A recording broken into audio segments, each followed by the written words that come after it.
ರಾಜಧಾನಿ ಬೆಂಗಳೂರಿನಲ್ಲಿ ಮತ್ತೊಂದು ಸಿಲಿಂಡರ್ ಸ್ಫೋಟ ಸಂಭವಿಸಿದೆ ಅನ್ನೋದು ಗೊತ್ತಾಗ್ತಾ ಇದೆ. ಬೆಂಗಳೂರಿನ ಕೆಆರ್ ಪುರಂನಲ್ಲಿ ಈ ಸ್ಫೋಟ ಸಂಭವಿಸಿದ್ದು ವ್ಯಕ್ತಿಯೊಬ್ಬರು ಸಾವನ್ನಪ್ಪಿದ್ದಾರೆ.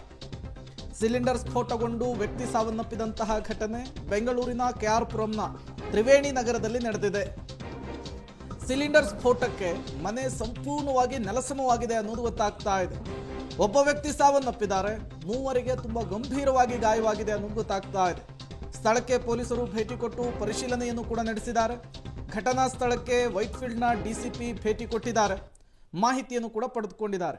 ಸದ್ಯಕ್ಕೆ ಪರಿಸ್ಥಿತಿ ಹೇಗಾಗಿದೆ ಅನ್ನೋದನ್ನು ಗಮನಿಸ್ತಾ ಇದ್ದೀರಿ.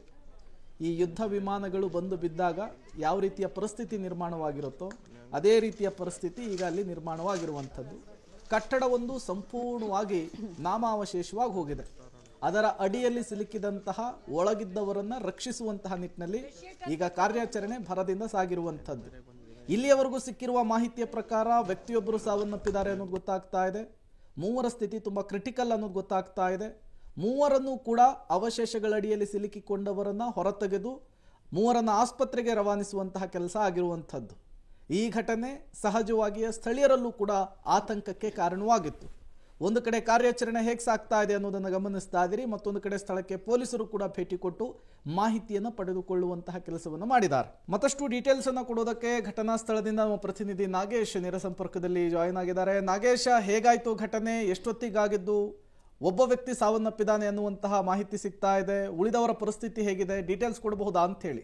ಬೆಂಗಳೂರಿನ ಕೆಆರ್ ಪುರಂ ತ್ರಿವೇಣಿ ನಗರದಲ್ಲಿ ಸಿಲಿಂಡರ್ ಸ್ಫೋಟಗೊಂಡಿರುವಂತಹ ಘಟನೆ ನಡೆದಿರುವಂಥದ್ದು. ಸಿಲಿಂಡರ್ ಸ್ಫೋಟಗೊಂಡಂತಹ ತೀವ್ರತೆಗೆ ಮನೆ ಸಂಪೂರ್ಣವಾಗಿ ನೆಲಸಮವಾಗಿರುವಂಥದ್ದು. ಮನೆಯಲ್ಲಿದ್ದಂತಹ 4 ಜನರಲ್ಲಿ ಒಬ್ಬ ವೃದ್ಧೆ ಮೃತಪಟ್ಟಿದ್ದಾರೆ ಅನ್ನುವಂಥ ಮಾಹಿತಿಗಳು ಇರುವಂಥದ್ದು. ಅದರ ಜೊತೆಗೆ ಗಂಭೀರವಾಗಿ ಗಾಯಗೊಂಡಂಥ 3 ಜನರನ್ನ ಖಾಸಗಿ ಆಸ್ಪತ್ರೆಗೆ ಚಿಕಿತ್ಸೆಗೆ ಶಿಫ್ಟ್ ಮಾಡಿದ್ದಾರೆ ಅನ್ನುವಂಥ ಮಾಹಿತಿಗಳು ಕೂಡ ಇರುವಂಥದ್ದು. ಸದ್ಯ ನಾನು ಘಟನಾ ಸ್ಥಳದ ವಿಜುವಲ್ಸ್ಗಳನ್ನು ನಿಮಗೆ ತೋರಿಸುವ ಒಂದು ಪ್ರಯತ್ನವನ್ನು ಮಾಡ್ತೇನೆ. ಬೆಳಗ್ಗೆ 7 ಗಂಟೆ ಸುಮಾರಿಗೆ ಸಿಲಿಂಡರ್ ಸ್ಫೋಟಗೊಂಡಿದೆ ಅನ್ನುವಂಥ ಮಾಹಿತಿಗಳು ಕೂಡ ಇರುವಂಥದ್ದು. ಅದರ ತೀವ್ರತೆಗೆ ಮನೆ ಏನಿತ್ತು ಅದು ಸಂಪೂರ್ಣವಾಗಿ ನೆಲಸಮವಾಗಿರುವಂಥದ್ದು. ಜೊತೆಗೆ ಅಷ್ಟೇ ಅಲ್ಲದೆ ಅದರ ಅಕ್ಕಪಕ್ಕದಲ್ಲಿರುವಂಥ ಮನೆಗಳೇನಿದ್ದಾವೆ ಆ ಮನೆಗಳ ಕಿಟಕಿ ಡೋರ್ಗಳೆಲ್ಲವೂ ಕೂಡ ಜಖಂಗೊಂಡಿರುವಂಥ ಘಟನೆ ಕೂಡ ನಡೆದಿರುವಂಥದ್ದು. ಬಹಳ ದೊಡ್ಡ ಮಟ್ಟದಲ್ಲಿ ಸ್ಫೋಟಗೊಂಡಂತಹ ಕಾರಣಕ್ಕಾಗಿ ಈ ದೊಡ್ಡ ದುರಂತ ಸಂಭವಿಸಿದೆ ಅನ್ನುವಂಥ ಮಾಹಿತಿಗಳು ಈಗ ಸದ್ಯಕ್ಕೆ ಗೊತ್ತಾಗ್ತಿರುವಂಥದ್ದು. ಈಗಾಗಲೇ ಘಟನಾ ಸ್ಥಳಕ್ಕೆ ವೈಟ್ಫೀಲ್ಡ್ ಡಿಸಿಪಿ ಸೇರಿದಂತೆ ಹಿರಿಯ ಅಧಿಕಾರಿಗಳು ಬಂದು ಪರಿಶೀಲನೆ ಮಾಡಿ ಮಾಹಿತಿಯನ್ನು ಕಲೆ ಹಾಕುವ ಕೆಲಸವನ್ನ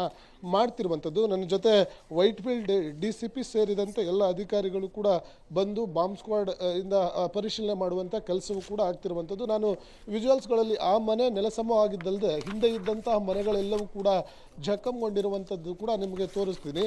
ನನ್ನ ಬಲಭಾಗದಲ್ಲಿರುವಂಥ ಮನೆಗಳೇನಿದೆ ಅವು ಕೂಡ ಅದರ ಮನೆಗಳ ವಿಂಡೋಗಳೆಲ್ಲವೂ ಕೂಡ ಸಂಪೂರ್ಣವಾಗಿ ಜಖಂಗೊಂಡಿರುವಂಥದ್ದು. ಬಹಳ ದೊಡ್ಡ ಮಟ್ಟದಲ್ಲಿ ಸ್ಫೋಟಗೊಂಡಂಥ ಕಾರಣ ಈ ಅನಾಹುತ ಸಂಭವಿಸಿದೆ ಅನ್ನುವಂಥ ಮಾಹಿತಿಗಳು ಕೂಡ ಗೊತ್ತಾಗ್ತಿರುವಂಥದ್ದು. ಈಗಾಗಲೇ ಪೊಲೀಸರು ಬಂದು ಪರಿಶೀಲನೆ ಮಾಡಿ ಅಲ್ಲಿ ಅವಶೇಷಗಳ ಅಡಿಯಲ್ಲಿದ್ದಂಥ ಬಾಡಿಗಳನ್ನು ಶಿಫ್ಟ್ ಮಾಡುವ ಕೆಲಸವನ್ನು ಕೂಡ ಮಾಡಿದ್ದಾರೆ. ಈಗಾಗಲೇ ಸಂಪೂರ್ಣವಾಗಿ ನೆಲಸಮವಾಗುವ ಹಂತದಲ್ಲಿ ಮನೆ ಇರುವಂಥ ಕಾರಣಕ್ಕಾಗಿ ಘಟನಾ ಸ್ಥಳಕ್ಕೆ ಜೆಸಿಪಿ ಕೂಡ ಬಂದಿರುವಂಥದ್ದು. ಈ ಮನೆ ನೆಲಸಮವನ್ನು ಮಾಡಿ ಅದರಲ್ಲಿ ಅವಶೇಷಗಳ ಅಡಿಯಲ್ಲಿ ಬೇರೆ ಯಾರಾದರೂ ಇದ್ದಾರಾ ಅನ್ನುವಂಥದ್ದನ್ನು ಪರಿಶೀಲನೆ ಮಾಡುವ ಕೆಲಸವನ್ನು ಪೊಲೀಸರು ಈಗಾಗಲೇ ಮಾಡ್ತಾ ಇರುವಂಥದ್ದು. Prem, okay, thank you Nagesh ತಮ್ಮೆಲ್ಲ ಮಾಹಿತಿಗಾಗಿ.